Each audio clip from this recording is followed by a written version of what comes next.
नमस्कार आपण मानंकु मोर रोसई चैनल को बहुत बहुत स्वागत।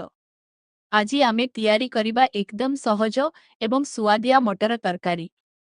ताहेले चालंतु आरंभ करिबा। प्रथमे कड़ाई रे अल्प तेल गरम करिबा। तेल गरम हेले एथिरे देबा पंचफुटण।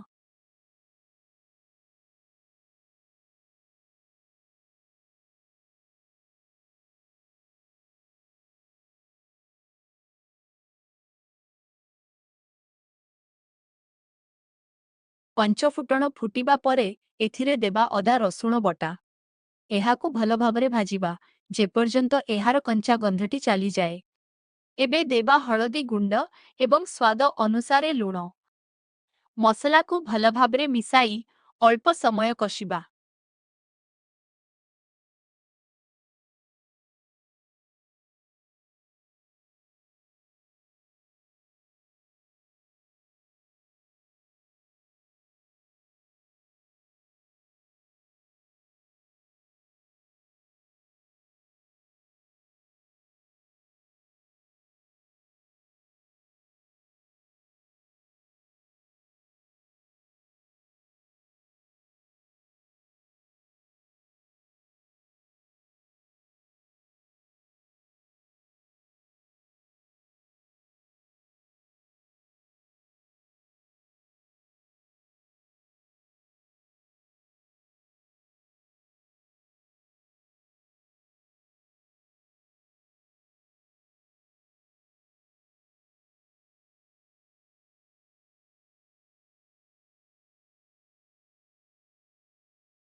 एबे एथिरे देबा हमर मटर।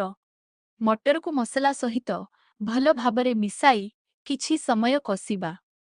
तापरे आवश्यक अनुसारे अल्प पानी देई कड़ाई को ढांकी देबा। मटर भल भाबरे सिझिबा पर्यंत एहाकु रांधिबा। एबे ढांकण खोली देखंतु हमर सुआदिया मटर तरकारी प्राय प्रस्तुत। शेषरे अल्प गरम मसला एवं कटा धनिया पत्र देई भल भाबरे मिसाई गैस बंद करिदेबा। ताहेले प्रस्तुत होईगला आमर गरमागरम एवं सुआदिया मटर तरकारी। आपण माने एही रेसिपी घरे निश्चय ट्राय करंतु एवं केमिति हेला मोते कमेंट करी जणांतु।